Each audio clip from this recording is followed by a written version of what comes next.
여러분, 언젠가 제가 영상을 하나 본 적이 있었는데요. 한 할머니에게 그 질문을 하는 거예요. 앞에 사랑하는 손녀가 있는데 손녀에게 가르쳐 주고 싶은 인생의 가장 중요한 한 가지가 있다면, 그 지혜가 있다면 말씀을 하시라 하는 거죠. 그때 할머님이 이렇게 말씀을 하시는 겁니다. 손녀에게 살다가 그 어려움이 와서 문이 닫힐 그때에 낙심하지 마라, 좌절하지 마라. 반드시 새로운 문이 열린다. 한쪽 문이 닫히면 새로운 문이 열리는 법이다. 그 할머니가 내가 평생을 살아서 안다, 그 말이죠. 이건 틀림없는 거다. 너는 그걸 기억했으면 좋겠다. 이렇게 말씀하는 겁니다. 여러분, 주중에 우리가 큐티 말씀에 예수님의 십자가 사건이 있었습니다. 예수님께서 십자가에 돌아가셨습니다. 그때 어떤 일이 일어났죠? 성소와 지성소를 가로막고 있는 휘장이 위로부터 아래로 딱 찢어지게 된 것입니다. 정말 중요한 이제 메시지인데, 우리 예수님의 십자가가 우리 가운데 뭘 가져다 주는지를 말씀하는 거죠. 하나님과 우리 사이가 마치 그 휘장이 성소와 지성소 사이에 딱 가로막힌 것처럼 하나님과 우리 사이가 그렇게 가로막혀 있었던 겁니다. 하나님과 우리 사이에 벽이 있는 거죠. 그걸 예수님께서 찢으시고 허무시는 겁니다. 벽이 무너지는 사건이죠. 그리고 길이 열리는, 문이 열리는 사건인 겁니다. 이걸 통해서 우리가 알 수 있는 거죠. 우리 예수님은 막힌 것을 허무시는 분이시다. 막힌 벽들, 장벽들을 허무시는 분이시고, 그리고는 길을 만드시는 분이시다. 그리고 문을 여시는 분이시다. 그걸 우리가 알 수가 있는 거죠. 우리는 여기에 대한, 이 주님에 대한 반드시 그 믿음이 있어야 되겠습니다. 오늘 하나님께서 새로운 역사의 문을 여십니다. 우리 하나님이 새로운 길을 만드세요. 새로운 물꼬를 트세요. 새로운 문을 여세요. 이 일을 두 사람을 통해서 이루시게 되는데, 바로 베드로라고 하는 사람과 고넬료라고 하는 사람입니다. 우리 지난주 본문이었는데 마지막 절이죠. 사도행전 9장 43절, 그리고 오늘 말씀 1절 말씀, 우리 같이 하나님 말씀 읽습니다. 시작. 요바에 여러 날이 있어 시몬이라 하는 무도장이의 집에서 머무니라. 가이사라에 고넬료라 하는 사람이 있으니 이달리아 부대라 하는 군대의 백부장이라. 아멘. 요바에 있는 베드로라는 사람과 가이사라에 있는 고넬료라는 사람의 만남이 일어나고, 이 만남을 통해서 오늘 이 하나님의 큰 사건이 일어나게 되는 것입니다. 사도행전 10장은 사도행전에서 중요한 위치를 차지합니다. 거의 이제 절정으로, 최고봉으로 이르는 그 시점, 굉장히 중요한 장이 되겠습니다. 예수 그리스도의 복음이 예루살렘을 넘어서 온 유대와 사마리아 땅으로 퍼졌습니다. 이제 그 복음이 이스라엘 땅을 넘어서 이방 세계로, 모든 민족 가운데로 땅끝까지 전파되는 그 시점이 되었습니다. 그 길이 열리는 거예요. 그 문이 열리는 겁니다. 우리는 이 사건이 얼마나 중요한 사건인지를 알아야 합니다. 이건 하나님의 오랜 꿈이고 하나님의 비전입니다. 온 세상 모든 민족을 살리는 하나님의 꿈과 비전, 하나님의 계획입니다. 우리 하나님의 역사 전체에 대한 하나님의 프로젝트에 해당되겠습니다. 하나님께서 예수 그리스도의 복음을 통해서 온 세상 모든 민족을 살리는 그 일이 마침내 이제 이루어지는 그 시점, 그 때인 겁니다. 여러분, 이 일은 정말 어려운 일이에요. 여러분 보세요. 복음이 예루살렘을 넘는 것은, 예루살렘을 넘는 것만도 굉장히 어려웠습니다. 예루살렘이라고 하는 벽, 자기 벽을 넘지를 못하는 거예요. 이 벽을 넘는 것이 굉장히 어렵습니다. 우리가 이걸 개인적으로 우리가 이해를 한다면, 우리 자신이라고 하는 자기 중심, 이 벽을 허무는 것이, 우리가 자기 중심을 넘어서 타인에게로 가야 되는데 이 벽을 넘는 것은 굉장히 어렵다는 거죠. 신앙이 벽을 넘지를 못해요. 그래서 그 예루살렘의 장벽을 넘지 못하는데, 서대반이라는 사람의 순교 사건을 통해서 여러분 믿는 자들이 흩어지게 되면서 비로소 예루살렘의 이 장벽을 넘어서게 되는 겁니다. 그리고는 복음이 유대 땅으로 이제 전파가 되는 거죠. 유대 민족 예루살렘을 넘어서 유대 여러 지역으로 복음이 전파되게 되는 겁니다. 이런 거기까지는 그래도 우리가 이해할 수 있습니다. 그런데 이 복음이 사마리아 땅으로 전파가 되는 겁니다. 이건 여러분 정말 어려운 일입니다. 유대인이라면 사마리아라고 하는 이 벽을 넘는다는 것은 유대인이라면 상상할 수 없는 일입니다. 유대인들은 사마리아 땅을 지나지도 않고 사마리아인들과 상종하지도 않습니다. 그들을 만나면 부정하다고 얘기하는 거죠. 그래서 북쪽의 갈릴리 지방에서 예루살렘으로 갈 때에도 사마리아 땅을 통과하면 지름길인데도 굳이 그 땅을 통과하지 않고 삥 둘러서 먼 길을 돌아갈 정도인 거죠. 그만큼 여러분 사마리아라고 하는 그 벽이 높은 겁니다. 그런데 복음이 그 사마리아 땅에도 들어가게 되는 것이죠. 문제는 거기서 끝나지 않습니다. 이 복음이 이제는 사마리아를 넘어서 이방 세계로 전파되어야 되는 것이죠. 이건 여러분 정말로 불가능한 일인 겁니다. 유대인들에게 되면 이방인들은 상종하지 않아요. 이방인들하고 상거래는 할 수 있습니다만 그들과 함께 식탁 공동체, 밥을 같이 먹는다든지 그런 건 절대로 할 수 없습니다.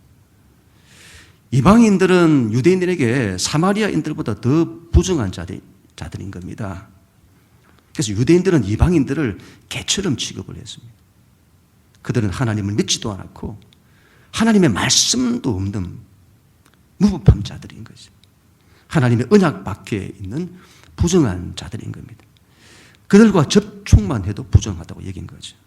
그들을 한다고 하는 것은 있을 수 없는 일인 거죠. 그 옛날에 요나가 지금 이 베드로가 있었던 요빠라고 이 지역에 왔을 그때에 요나가 하나님의 말씀에 불순종하여 요빠에서 다시스로 가는 배를 타고 떠났습니다. 왜 그렇게 했습니까? 하나님이 니느웨라고 하는 이방 나라, 그 이방인들을 하나님이 구원하시겠다고 하는 거죠. 여러분 이걸 절대로 할 수 없는 거예요. 이스라엘 민족이라면, 유대인이라면. 그래서 이건 여러분 자기가 죽었으면 죽었지 이건 순종이 안 되는 거예요. 그만큼 이 벽이 높고 큰 겁니다. 이건 거대한 장벽이죠. 이 문제는 마치 골리앗을 상대하는 것과 같은 불가능한 일이고 이 문제는 마치 여리고성을 상대하는 것과 같은 불가능한 그런 일인 겁니다. 그런데 하나님께서 그 벽을 허무시게 되는 것입니다. 거대한 우리 장벽, 우리 인생의 장벽, 불가능한 장벽들, 이것들을 하나님이 허무시고 하나님이 길을 여시고 문을 여시게 되는 것입니다. 우리 하나님은 벽을 허무시는 분이세요. 그리고 새로운 길을 만드시고 새로운 문을 여시고 새로운 물꼬를 트시는 분이십니다. 우리 힘으로 절대로 할 수 없는, 그러나 하나님이 하시면 이게 가능한 것입니다. 하나님이 하시면 상상할 수도 없는 불가능한 일일지라도 하나님이 하시면 길을 여시게 되는 것입니다. 그 일에 쓰임받았던 사람이 오늘 두 사람인데 한 사람이 제자들의 대표자인 베드로이고 또 다른 한 사람이 고넬료라고 하는 이방인의 대표자, 로마의 백부장이죠.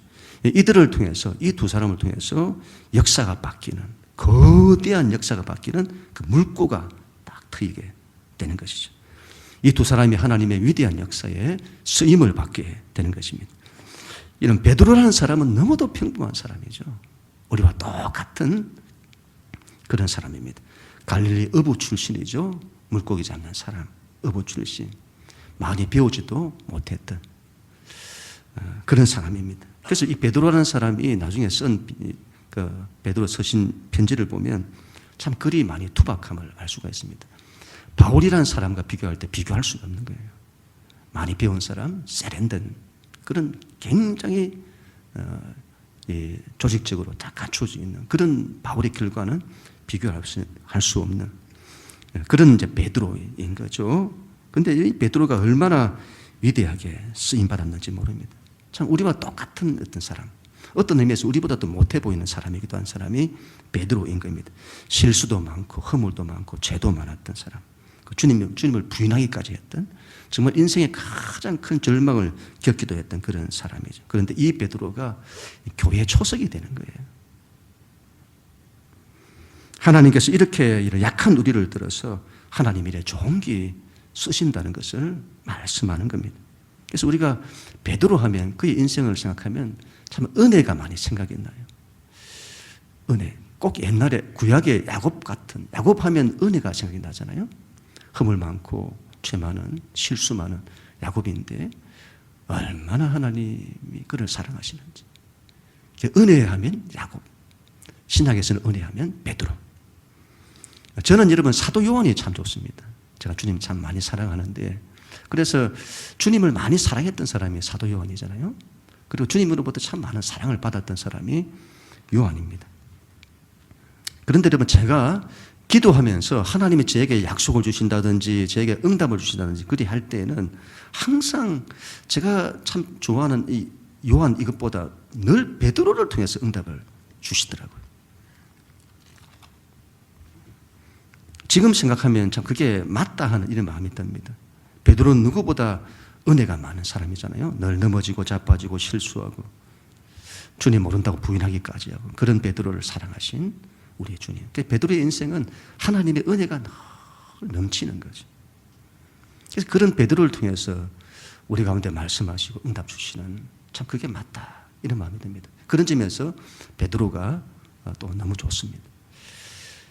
그 베드로가 쓰임받는 거죠. 그 또 한 사람이 고넬료입니다. 이 사람은 이방인이죠.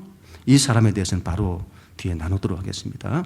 베드로와 고넬료, 이 두 사람을 통해서 하나님의 위대한 역사가 나타나는 거예요. 새로운 길, 새로운 문, 새로운 물고, 하나님이 여시는 그 일이 나타나게 되는 것입니다.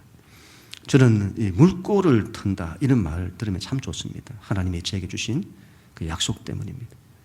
두 가지를 주셨는데, 영시가 내가 너의 반석 위에 내 교회를 세울 거다 하는 그 말씀과 시대의 물꼬를 트게 하겠다, 그렇게 말씀하셨습니다. 저는 잘 모르겠어요. 내가 뭐라고. 저는 아무것도 아닌데, 우리 교회도 이렇게 약한데, 그러나 한 가지 저는 믿습니다. 나를 믿는 것이 아니라 하나님의 약속을 믿습니다. 하나님 하신 약속은 틀림이 없음을 저는 믿습니다. 하나님이 우리 교회를 통해서 길을 여실 것을 믿습니다. 주님의 교회를 세우실 것을 믿고 우리 교회를 통해서 물꼬를 트시는 일을 이루실 줄 믿습니다. 신앙은 이런 우리의 힘에 있지 않아요. 하나님의 위대하심에 있습니다. 그 하나님이 하시고자 하시면 베드로를 통해서, 고넬료를 통해서, 평범한 우리를 통해서 하나님의 위대한 역사를 이루시는 우리 하나님이십니다. 그런 믿음을 가지십시다. 하나님께서 우리를 통해 아무것도 아닌 듯한 평범한 우리를 통해서도 하나님은 새로운 길을 여실 것에 대한 그 믿음입니다. 그 믿음으로 일어서야 합니다. 그럼 우리 모두가 다 될 수 있기를 축복합니다. 성경은 여러분 고넬료라는 사람에 대해서 오늘 이렇게 말씀을 합니다. 이 사람에 대해서 참 자세하게 이야기를 하고 있어요. 1절, 2절 같이 한번 읽습니다. 시작. 가이사라에 고넬료라 하는 사람이 있으니 이달리아 부대라 하는 군대의 백부장이라. 그가 경건하여 온 집안과 더불어 하나님을 경외하며 백성을 많이 구제하고 하나님께 항상 기도하더니. 아멘. 그는 이탈리아 군대 백부장입니다. 백부장이라는 이 말은 100명의 군사를 지휘하는 지휘관이다, 장교다 이 말이죠. 지금으로 하면 군대 대대장이나 중대장쯤 될 겁니다. 그는 로마 사람이에요. 이방인입니다. 당시 여러분 그 이스라엘에 주둔하고 있는 로마 군대 장교는 반드시 로마 사람입니다. 사병은 식민지 나라의 사람들을 쓸 수도 있습니다만 장교는 그렇지 않습니다. 반드시 로마 사람이어야 합니다. 로마에 충성하고 로마 황제의 명령에 절대적으로 순종하는 사람이어야 합니다. 그 사람이 자신들의 식민지 나라의 신인 그 하나님을 믿는 것입니다. 성경은 이 백부장이 어떤 사람인지를 말하고 있습니다. 이 사람은 군인이다 이 말이죠. 군인이다. 성경은 여러분 우리의 믿음을 군사로 비유해서 말씀을 하기도 합니다. 디모데후서 2장 4절 말씀에 보면 군사로 다니는 자는 자기 생활에 얽매이는 자가 하나도 없나니 이는 군사로 모집한 자를 기쁘게 하려 합니다. 군인은 자기 일에 매이지 않는다. 그리고 군인은 상관의 명령에 절대 복종한다. 이런 복음서에 보면 백부장 이야기가 또 나오잖아요. 그 사람이 자기 종이 병들어 죽어갈 때 예수님께 사람을 보냈습니다. 그때 이렇게 말해요. 마태복음 8장 8절에 백부장이 대답하여 이르되 주여 내 집에 들어오심을 나는 감당하지 못하게 사오니 다만 말씀만 하옵소서. 그러면 내 하인이 낫겠나이다. 정말 군인스럽죠.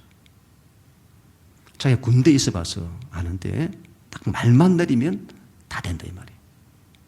그게 여러분 주님을 믿을 때에도 주님 말씀만 하소서. 그러면 다 될 줄 믿습니다. 이 믿음을 가진 거죠.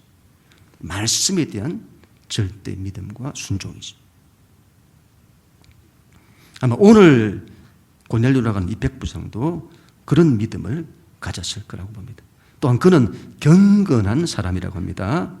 이런 경건이라는 말이 참 이게 어려워요.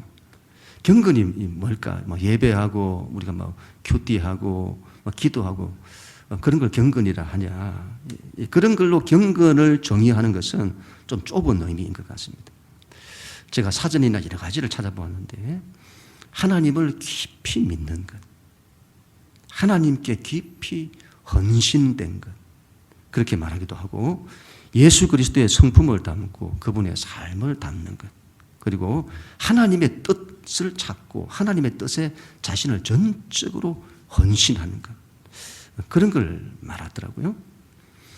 제가 여러분 다녔던 장로의 신학교의 모토가 경건과 학문이었습니다. 이런 학문이 먼저가 아니고 경건이 먼저입니다. 먼저 하나님께 헌신되어야 된다 이 말이죠. 그게 안 되고 학문, 지식으로 들어가면 이상한 사람을 만난다 이 말이죠. 신학을 하는데 경건이 없으면 신학은 머리만 커지는 거다. 그래서 항상 경건이 먼저고 그리고 학문, 이 두 가지가 함께 해야 된다. 근데 요즘은 여러분 경건과 학문이 아니라 학문과 경건으로 바뀌고 있다 이렇게 이야기를 하더라고요. 정말 안타까운 일이죠. 고넬료는 경건한 사람입니다. 또한 고넬료는 하나님을 경외하는 사람이라고 합니다. 이 이름은 경외라고 하는 이 말도 참 쉽지가 않아요. 경외라는 것은 존경심인데 이 존경심은 그 하나님께 대한 경외감, 두려움을 담은 존경심 이런 걸 뜻한다 볼 수 있습니다. 이 두 가지가 같이 있어야 된다고 보는데 첫째는 경외라고 하는 것은 첫째는 하나님께 대한 사랑인 겁니다. 두 번째는 하나님께 대한 두려움이죠. 이 하나님께 대한 두려움이 없는 분들이 있어요. 하나님의 사랑만 찾습니다. 물론 여러분 사랑이 중요하죠. 제일 먼저이기도 하고. 하나님의 여러분 뜻대로 하나님의 뜻대로 사는 사람들에게는 하나님의 두려움 이런 것들은 우리가 그런 하나님을 두려운 분으로 우리가 여기고 또 그런 하나님으로 우리가 이해를 하는 것이 그거는 의미가 없어 보이는 겁니다. 근데 하나님 사랑하면 되는 거예요. 그러나 우리 하나님은 한편에서는 굉장히 두려운 분이시다. 죄에 대해서는 굉장히 두려우세요. 그 하나님의 두려우심에 대해서 우리는 이 부분을 놓치지 않아야 됩니다. 왜냐 할 때 하나님께 대한 이 두려움이 없으면 변화가 쉽지가 않아요. 죄를 지어도 하나님 사랑이시니까 넘어가시겠지. 그렇게 생각을 하는 거예요. 우리가 죄를 지어도 아무렇지도 않게 생각을 하는 겁니다. 그러면 사람은 바뀌지 않는 거죠. 그건 바른 신앙이 아니죠. 경외라고 하는 것은 하나님을 많이 사랑함과 동시에 하나님에 대한 두려움도 가지고 있는 겁니다. 또한 여러분 고넬료는 구제를 많이 했다고 합니다. 여기서 구제라고 하는 헬라어 엘레에모시네 이렇게 말하는데 구제 행위 자체를 말하는 것이 아니라 구제 행위를 포함하는 자비로운 마음을 말씀하는 겁니다. 자비, 동정, 긍휼 이런 걸 말하는 거예요. 한마디로 하면 사랑을 말하는 거죠. 당시 이스라엘은 로마의 식민 지배 아래에 있었습니다. 식민지에서 고통받고 억압받고 우리가 일제 치하에 있었던 것을 생각하면 될 것입니다. 가난하고 힘들고 고통스럽게 인생을 살아가는 거죠. 고넬료는 그들 백성을 힘으로 억압하고 강제하고 폭력하는 것이 아니라 그들을 자비와 긍휼의 대상으로 본 것입니다. 고통 중에 있는 사람들을 사랑한 거죠. 이 사람이 사람을 사랑하는 사람이에요. 사람을 지배하는 사람이 아니라 사람을 늘 위하는 겁니다. 우리가 지난주일에도 다비다 사건을 보았잖아요. 도르가라고 하는 이 여자가 가부들을 돌보는 거예요. 고통 속에 있는 사람들을 그들을 위해서 수고하고 헌신하는 겁니다. 사람을 사랑할 줄 아는 거죠. 사람을 위할 줄 아는 거죠. 고넬료도 그런 사람인 겁니다. 이 성경은 이 사람이 구제를 하는데 많이 구제했다고 합니다. 한 번씩 뜸하게 하는 것이 아니라 많이 구제를 했다. 구제가 일상적인 그런 삶을 살았다 이 말이죠. 이런 전도서 11장 1절에 중요한 말씀이 하나 등장하는데 너는 내 떡을 물 위에 던지라. 여러 날 후에 도로 찾으리라. 떡을 물 위에 던진다 이 말이죠. 여러분 이게 무슨 말이죠? 이 떡을 물 위에 떠내려 보내서는 가난하고 없는 자들이 그걸 받아 먹을 수 있도록 이 음식을 떡을 물 위에 흐르는 물 위에 떠내 보내는 겁니다. 여러분 플로잉이라 하죠. 물질은 여러분 흘려보내야 하는 겁니다. 여러분들이 물질의 축복을 받기를 원하신다면 물질은 흘려보내야 합니다. 이건 틀림없는 거예요. 물질을 흘려보내는 사람은 성경이 말씀하시기를 여러 날 후에 도로 찾는다 이렇게 말해요. 반드시 찾습니다. 이거 찾게 되어 있어요. 하나님이 찾게 해주세요. 그래서 여러분 늘 여러분 이 구제로 대표되어지는 우리가 가진 물질을 자기만을 위해 쓰지 마시고 하나님의 나라를 위해서 늘 흘려보내는 사람이 되어야 합니다. 반드시 하나님 물질의 은혜와 축복을 주세요. 내 인생 가운데 하나님의 물질의 은혜와 축복이 임하기를 원한다면 늘 나누고 베푸는 사람이 되어야 합니다. 흘려보내야 되는 거예요. 그러면 다 찾습니다. 사람도 도로 얻고 물질도 도로 얻고 다 얻는 거예요. 이건 하나님이 반드시 갚아주세요. 보세요. 천사가 고넬료 이렇게 말합니다. 4절 우리 같이 한번 읽습니다. 시작. 고넬료가 주목하여 보고 두려워 이르되 주여 무슨 일이니까? 천사가 이르되 내 기도와 구제가 하나님 앞에 상달되어 기억하신 바가 되었으니 아멘. 너의 기도와 구제가 하나님께 상달되었다. 상달되었다는 이 말이 굉장히 독특하잖아요. 하나님 앞에 올라갔다 이 말이에요.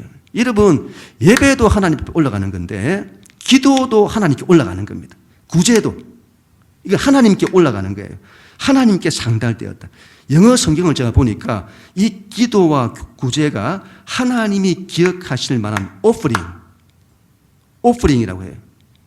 오퍼링으로 하나님께 올라갔다. 기도와 구제를 오퍼링, 제물을 말하는 거예요. 제사를 말하는 겁니다.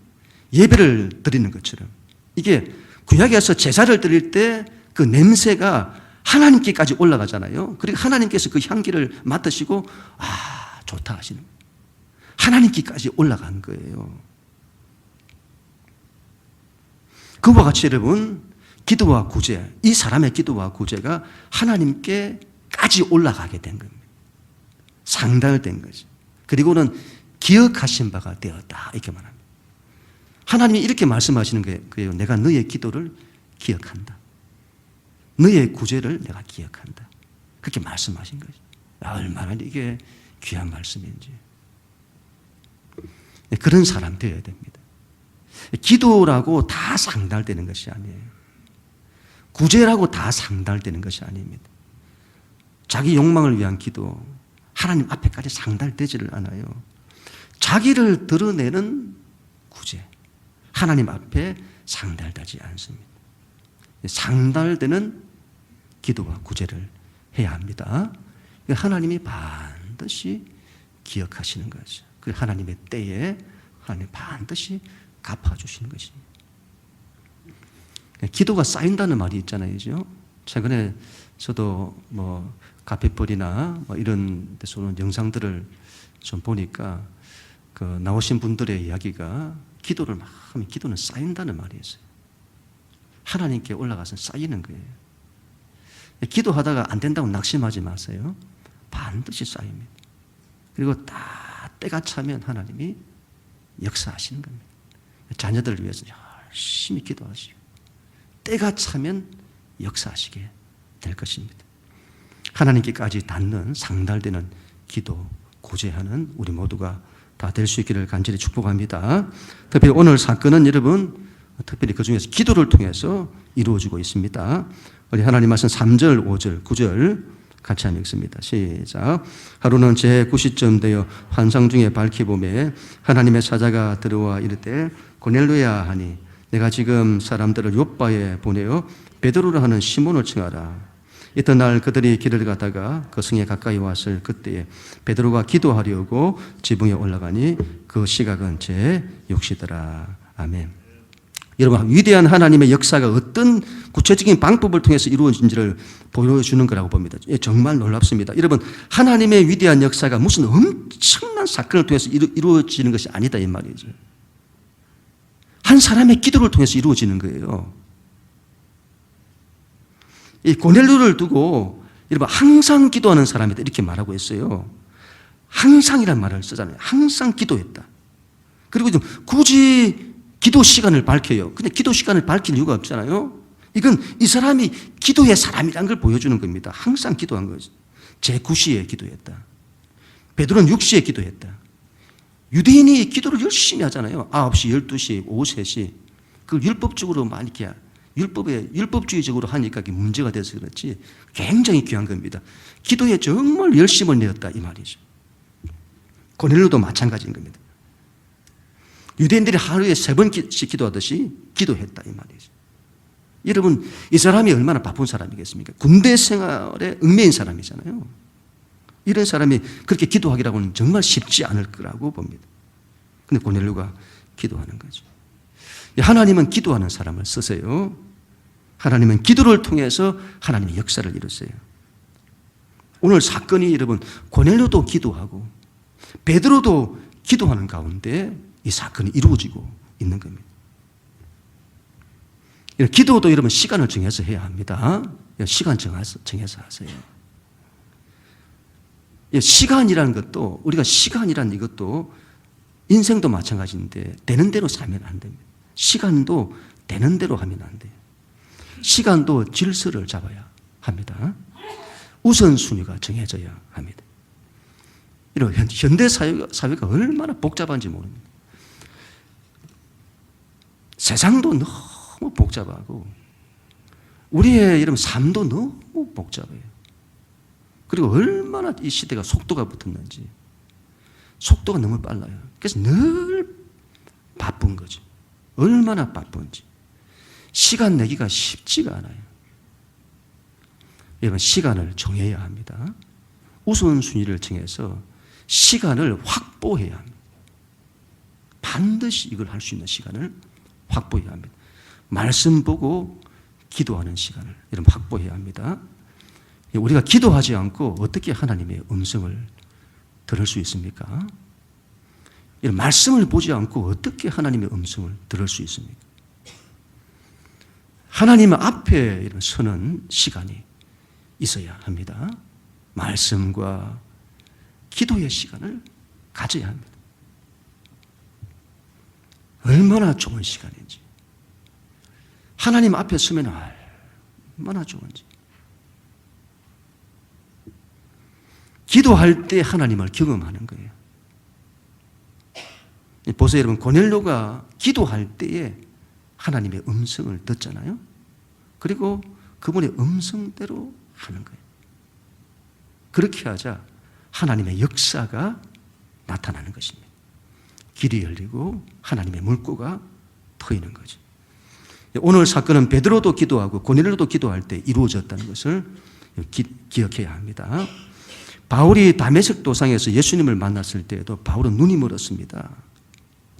그리고 사흘 동안 기도하잖아요. 그때 여러분 아나니아라는 이 사람도 기도를 하기 시작했고 바울도 기도를 했는데 바울은 기도 중에 아나니아라는 사람이 자기에게 와서 안수하여 내가 보게 되는 것을 기도 중에 본 겁니다. 그리고 아나니아는 기도하는 중에 하나님이 너는 저 직가라는 거리로 와서 바울이라는 사람을 만나서 안수하여 그를 다시 보게 하라. 그렇게 말씀하신 거예요. 이 두 사람이 기도를 통해서 하나님의 역사를 이루시는 거죠. 기도하는 사람이 되어야 합니다. 우리 예수님께서도 기도하는 분이세요. 예수님은 처음부터 마지막까지 기도하시는 분이시죠. 새벽에도 기도하셨고 밤이 새도록 기도하시기도 하고 우리 예수님 뭔가 택하시고 뭔가를 선택하실 때 항상 기도하세요. 주님도 그렇게 하셨다. 우리 아버지의 뜻은 누구보다 잘 아시는 주님도 항상 기도하신 겁니다. 십자가를 앞두시고도 기도하시고 예수님은 하나님 아버지의 역사를 기도를 통해서 이루시는 겁니다. 기도라고 하는 것은 우리의 삶의 필요, 우리의 어떤 소원들 그런 것들을 우리가 들어달라고 하는 그런 기도를 해야 합니다. 그 필요 없다는 것은 아닌 거죠. 우리의 삶의 어려운 형편들을 주님 앞에 맡기면서 기도하는 것이 필요합니다. 기도가 그냥 자기 것만 그렇게 가서는 안 되겠습니다만은 내 삶의 아픔을 가지고 기도 자리로 나가는 것은 기도의 출발이죠. 그런데 여러분 그것만이 기도가 아닌 겁니다. 오늘 보세요 여러분. 고넬료가 그런 걸 가지고 기도하는 것이 아니에요. 기도 속에서 이 사람이 하나님의 음성을 듣고 하나님의 뜻을 발견하는 것입니다. 기도의 중요한 거죠. 기도의 자리에서 하나님을 만나고 그분의 음성을 듣는 것입니다. 이것만큼 귀한 것이 없죠. 하나님의 뜻을 찾는 것. 하나님의 뜻만큼 귀한 것이 없습니다. 우리는 우리의 뜻이 이루어지는 것을 좋아합니다. 그게 좋다고 생각을 해요. 여러분 그렇지 않습니다. 여러분의 믿음이 자라고 신앙이 자라가면 하나님의 뜻이 제일 좋다는 것을 깨닫게 됩니다. 하나님의 뜻이 가장 높고 귀합니다. 우리는 하나님의 뜻대로 되기를 원해야 합니다. 우리의 기도도 하나님의 뜻을 구하고 하나님의 뜻대로 되기를 원하는 이게 여러분 우리 인생을 딱 똑바로 세워요. 그리고 우리의 삶을 하나님이 반드시 세우시고 지키시는. 왜 그렇죠? 하나님의 뜻대로 되는 거니. 하나님이 그렇게 하실 수밖에 없는 거예요. 그렇게 한번 해보세요 여러분. 그게 얼마나 좋은지. 하나님의 음성을 듣고 그분의 뜻대로 되는 것이 제일 좋습니다.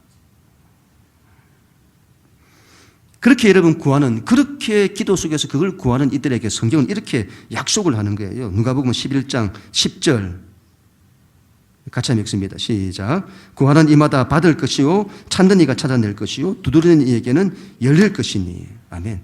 열린다 이렇게 말하잖아요. 이런 말씀들을 그대로 받아들여야 됩니다. 받고 찾고 열린다 이 말이에요. 마태복음 6장 33절 같이 읽습니다. 그런즉 너희는 먼저 그의 나라와 그의 의를 구하라. 그리하면 이 모든 것을 너에게 더하시리라. 이건 모든 것이 더해진다. 우리가 하나님의 음성을 듣고 그분의 뜻을 구하는 이 삶을 살면 모든 것이 다 더해진다 이 말이에요. 그 옛날에 아브라함을 보세요. 하나님의 아브라함을 통해서 하나님 위대한 역사를 출발을 하시잖아요. 그때 아브라함이 어떤 사람인지를 이렇게 말하고 있는데 창세기 12장 4절에 이에 아브라함이 여호와의 말씀을 따라갔고 롯도 그와 함께 갔더라 이렇게 말해요. 그 당시는 성경에 기록되어 있는 그때가 아닌 겁니다. 하나님이 주신 말씀, 언약 그리고 그분이 하시는 그 음성 이거 듣고 갔다 이 말이에요. 그런데 롯은요? 롯은 하나님의 말씀대로 따라가는 게 아니라 사람 따라가는 겁니다. 아브라함은 하나님의 말씀을 따라가고 롯은 사람 따라가고 거기서 인생이 갈라지는 거예요. 성경에 나타난 하나님의 사람들 보면 전부 말씀을 쫓아가는 사람들이죠. 하나님의 음성을 쫓아가는 사람들인 겁니다. 하나님은 그런 사람들을 통해서 당신의 역사를 이루시는 것입니다. 지금 우리가 사순절 기간이었는데요. 이제 여러분 날도 여러분 이제 많이 풀렸습니다. 날도 풀리고 성경 읽기 정말 좋은 날이 되었습니다. 기도하기 정말 좋은 계절이 이제 오고 있습니다. 저희 큰아이가 사순절 40일 기도에 동참을 하고 있더라고요. 제가 뭐 하나 싶어서 방문을 열고 들어갔더니 뭐 하고 있냐 했더니 카페버리에서 하는 사순절 40일 기도에 동참하고 있다는 거죠. 제가 그걸 보고 그 아빠로서 참 기뻤습니다. 너무 기쁜 거예요. 하나님이 얼마나 기뻐하실까 이런 마음이 막 드는 거죠. 우리가 기도할 때 하나님 얼마나 기뻐하실까요? 기도해야 합니다. 기도해야 합니다. 기도할 때 길이 예비될 것입니다. 문이 열리게 될 것입니다. 우리 인생의 물꼬가 트이게 될 것입니다. 그리고 기도할 때 여러분 반드시 믿음을 가지고 기도해야 합니다.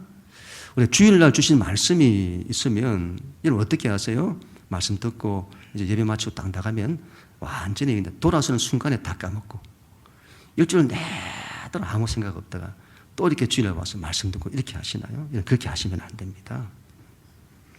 주일에 주신 말씀이 있으면 여러분 그 말씀을 붙들고 한 주 내내 붙들고 살아야 됩니다. 저도 그렇게 하는데요. 저도 제가 주일날 했던 말씀이 있으면 저걸 일주일 내도록 제가 기억합니다. 기도할 때마다 그 말씀대로 되게 해달라고 자 기도하는 거죠. 하나님 그렇게 되게 해주세요. 그렇게 되게 해주세요. 오늘 말씀 같으면 오늘 말씀 우리가 받았다 하면 여러분들에게 주신 말씀이 다 다를 수 있는데 크게 우리가 공통적으로 하면 하나님이 길을 여실 거다. 하나님 문을 여실 거다. 물꼬를 트실 거다. 그렇다면 그 믿음을 다 가지고 말씀 붙들고 하나님 내 인생에 길을 열어주세요. 문을 열어주세요. 하나님이 하시는 일들이 나타나 물꼬가 트이게 해주십시오. 그렇게 해야 되는 거죠. 그렇게 하는데도 그게 쉽지가 않아요. 그렇게 한다 하더라도. 말씀을 들을 때는 좋은데 또 기도할 때는 또 좋은데 여러분 돌아서면 우리가 그 믿음을 다 잃어버려요. 돌아서서 현실로 딱 돌아가면 이런저런 삶의 문제들이 기다리고 있는 겁니다. 그런 문제들이 우리에게 우리 안에 있는 모든 믿음을 다 빼앗아 가버려요. 그런 우리에게 불안을 주고 걱정과 염려를 주고 두려움을 주는 거죠. 우리 믿음을 다 빼앗아 가버려요. 그래서 믿음이 있다가도 금방 돌아서면 믿음을 잃어버리고 문제 속에 빠져서는 불안으로 살아가는 우리의 모습을 보게 됩니다. 그때 어떻게 해야 될까요? 다른 거 없습니다. 여러분. 이거는 끊임없는 그 싸움이라 보는데 그때마다 다시 말씀 붙들고 믿음으로 일어서는 겁니다. 다시 말씀 붙들고 또 믿음으로 일어서고. 문제라고 하는 것은 여러분 자꾸 피하려는 것으로 가지 마시고 문제는 믿음으로 이겨내는 것으로 가야 되는 겁니다. 이게 우리 안에서 훈련되어져야 되는 거죠. 믿음으로 자꾸 이겨내는. 믿음으로 내가 섰는가 싶어도 돌아서면 또 잃어버리는 이게 있더라도 낙심하지 말고 또 다시 말씀 붙들고 믿음으로 일어서고. 여러분 이게 제가 요즘 좀 경험하는 건데 이게 기도도 그렇고 말씀도 그렇고 딱 어떤 때가 딱 찼을 때 하나님이 막 이걸 역사하시고 길을 여시는 것 이런 것들을 좀 보게 하시더라고요. 낙심하지 마세요. 계속 붙들고 나가는 겁니다. 하나님이 그걸 보시기 원하실 거예요. 때가 차면 하나님이 역사를 이루실 것입니다. 이번 한 주간도 우리가 믿음으로 승리하십시다. 하나님께서 믿음대로 이루실 것입니다. 늘 기도에 힘을 쓰시고 주님의 음성을 늘 듣고 주의 말씀대로 살기를 원해야 합니다. 우리 하나님이 길을 여실 것입니다. 문을 여실 것입니다. 물꼬를 터실 것입니다. 우리를 통해서 하나님이 하시고자 하시는 일, 하나님의 뜻이 이루어지게 될 것입니다. 그는 우리 모두가 다 될 수